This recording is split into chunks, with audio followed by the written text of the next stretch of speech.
രണ്ട് യുവാക്കൾ തമ്മിൽ വളരെ സ്നേഹത്തിലായിരുന്നു. അനേക നാളുകൾ അവരുടെ പ്രണയം നീണ്ടുപോയി. കുറേ നാൾ കഴിഞ്ഞപ്പോൾ അവരുടെ പ്രണയബന്ധത്തിന് വിച്ഛേദം വന്നു. ഇന്ന് നമ്മുടെ യുവാക്കൾ പറയുന്നത് പോലെ ആ പെങ്കൊച്ച് അവനെ തേച്ചിട്ട് പോയി. അങ്ങനെ അവൻ വളരെ നിരാശപ്പെട്ടു.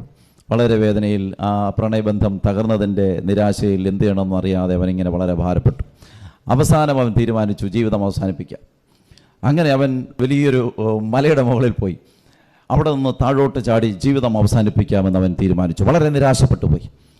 അവൻ്റെ നിപ്പിൽ പന്തികേട് കണ്ട ഒരു വൃദ്ധനായ ഒരു മനുഷ്യൻ അവിടെ ഉണ്ടായിരുന്നു. അവനോട് കാര്യങ്ങൾ തിരക്കി. അവനെല്ലാ കാര്യങ്ങളും പറഞ്ഞു. അവൻ നിരാശയിലാണ്. ഈ ബന്ധം തകർന്നതിൻ്റെ നിരാശയിലാണ്. ഇനി എന്ത് ചെയ്യണമെന്ന് അറിയത്തില്ല. അതുപോലെ നിരാശ അവനെ പിടികൂടി. അവൻ പറഞ്ഞു ആത്മഹത്യ ചെയ്യാൻ പോവുകയാണ്. അപ്പോൾ ഈ പ്രായമായ മനുഷ്യൻ പറഞ്ഞു, നീ ഒരു കാര്യം ചെയ്തോ, പക്ഷേ നീ ആത്മഹത്യ ചെയ്യുന്നതിന് മുമ്പ് ഒരു കാര്യം നീ ചെയ്യണം. നീ നിൻ്റെ വീടിനടുത്തുള്ള ഒരു ഹോസ്പിറ്റലിൽ നീ പോകണം. നിൻ്റെ അടുത്തുള്ള ഏതെങ്കിലും ഒരു ഹോസ്പിറ്റലിൽ പോകണം. അതിനകത്ത് പോയി അവിടെ ആയിരിക്കുന്ന രോഗികളെ നീ കാണണം. ഒരു ദിവസം കൂടെ ജീവിക്കാൻ കൊതിക്കുന്ന ചില വ്യക്തികൾ അവിടെ ഉണ്ട്. എന്ത് വില കൊടുത്തും എന്ത് മരുന്ന് കഴിച്ചും ഒരു ദിവസം കൂടെ ആയുസ്സിനെ പിടിച്ചു നിർത്താൻ ജീവിച്ച് കൊതി തീരാത്ത അനേകരെ നിനക്ക് അവിടെ കാണാൻ പറ്റും. നീ അവരെ പോയി കണ്ടതിന് ശേഷം നിനക്ക് തീരുമാനിക്കാം നിനക്ക് ജീവിക്കണോ മരിക്കണോ. അവന് കാര്യം മനസ്സിലായി. അവൻ അവിടെ നിന്നും ഇറങ്ങി അവൻ ജീവിക്കാൻ തീരുമാനിച്ചു. മനുഷ്യരെ മരണത്തിലേക്ക് തള്ളിവിടുന്നത് നിരാശയുടെ ആത്മാവ്, വശീകരിക്കുന്ന ദുരാത്മമണ്ഡലങ്ങൾ. ഏത് വ്യക്തിക്കും ഏത് നിമിഷവും ഈ ആത്മാവ് ഉള്ളിൽ കയറാം. ആ വ്യക്തിയെ നിരാശയിലേക്ക് തള്ളിവിടാം, പ്രത്യാശ നഷ്ടപ്പെടുത്താം, മരണമല്ലാതെ ഇനിയൊരു വഴിയില്ല എന്ന് മന്ത്രിക്കാം. അവരെ അങ്ങനെ മരണത്തിലേക്ക് തള്ളിവിടും.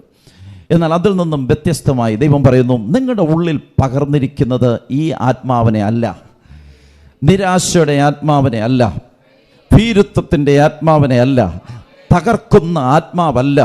മറിച്ച് ദൈവം പറയുന്നു ഇത് ശക്തിയുടെ ആത്മാവാണ്. പ്രതിസന്ധികളിൽ തകർന്നു പോകാത്ത ഒരു ആത്മാവിനെയാണ് ഞാൻ നിങ്ങളുടെ ഉള്ളിൽ നിറച്ചിരിക്കുന്നത്. ഈ ആത്മാവ് നിങ്ങളുടെ ഉള്ളിൽ നിറയുമ്പോൾ, ഈ ആത്മാവ് നിങ്ങളുടെ ഉള്ളിൽ വ്യാപരിക്കുമ്പോൾ, ശക്തി ഇല്ലാത്തടുത്ത് ഈ ആത്മാവ് നിങ്ങൾക്ക് ശക്തി പകരും.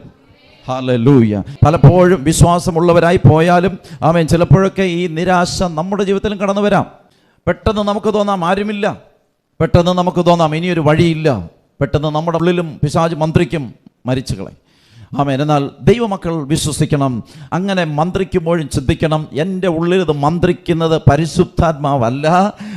എന്നെ തകർക്കുവാൻ വന്നിരിക്കുന്ന പിശാചാണ് മന്ത്രിക്കുന്നത്. അന്നേരം പറയണം പരിശുദ്ധാത്മാവിനാൽ എന്നെ നിറയ്ക്കണമേ, പരിശുദ്ധാത്മാവിനാൽ എന്നെ നിറയ്ക്കണമേ. ഒരു നിമിഷം ഒന്ന് പറയാമോ? എന്നെ കേട്ടുകൊണ്ടിരിക്കുന്ന എല്ലാവരും പറയാമോ? ഈ പകൽ പരിശുദ്ധാത്മാവിനാൽ എന്നെ നിറയ്ക്കണമേ. എല്ലാവരും പറഞ്ഞേ പരിശുദ്ധാത്മാവിനാൽ എന്നെ നിറയ്ക്കണമേ. നിങ്ങൾ പറയുമ്പോൾ തന്നെ ചില ദുരാത്മ മണ്ഡലങ്ങൾ ഇന്ന് പകൽ അഴിഞ്ഞു മാറും.